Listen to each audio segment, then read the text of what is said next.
Hi అందరికీ, మన ఆరోగ్యానికి ఎంతో మేలు చేసే పెసరపప్పు చారు చేస్తున్నానండి. టేస్టీగా పెసరపప్పు తినడం వల్ల మన బాడీకి మంచి పోషకాలు అందుతాయి. అంతేకాదండి, బాడీకి కూడా చాలా చలువ చేస్తుంది అనమాట. ముఖ్యంగా మలబద్ధకం సమస్య కూడా ఉండదండి. మరి దీని తయారీ విధానం ఏంటో చూసేద్దామా.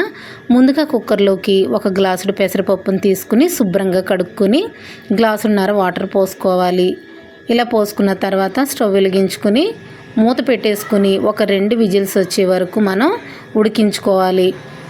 ఎందుకంటే పెసరపప్పే కదండి, 2 విజిల్స్ అయితే సరిపోతుంది. ఈ ఆవిరి పోయేలోపు కొద్దిగా చింతపండుని రసాన్ని తీసుకుని పక్కన పెట్టుకోవాలి. చూసారా, మొత్తం అంతా పప్పు ఉడికిపోయింది కదండి. ఇప్పుడు పప్పు గుత్తితో బాగా రుబ్బుకోవాలి.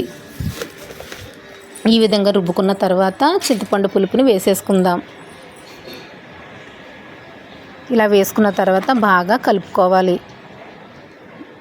ఇప్పుడు మీరు ఎంత పులుపుకి వేసుకున్నారో దాన్ని బట్టి వాటర్ని వేసుకోండి. మీకు ఎంత క్వాంటిటీ కావాలో అంత.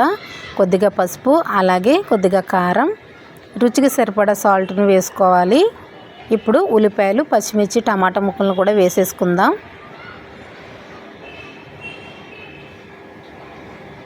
ఇలా వేసుకున్న తర్వాత కొద్దిగా కరివేపాకు, కొత్తిమీర కూడా వేసేసుకుందామండి.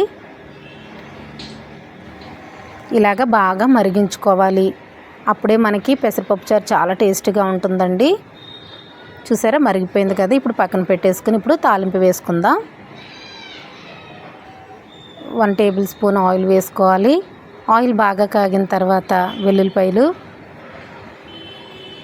అలాగే ఆవాలు, కొద్దిగా జీలకర్ర, అలాగే ఎండుమిర్చి వేసుకున్న తర్వాత ఇలా బాగా కలుపుకోవాలి. ఇలా కొద్దిగా వేగిన తర్వాత కరివేపాకును కూడా వేసేసుకుని బాగా వేగనిద్దామండి. ఇప్పుడు పప్పుచారుని వేసేసుకుందాం. చూసారా, ఎంత గుమగుమలాడే పెసరపప్పు చారు రెడీ అయిపోయిందో.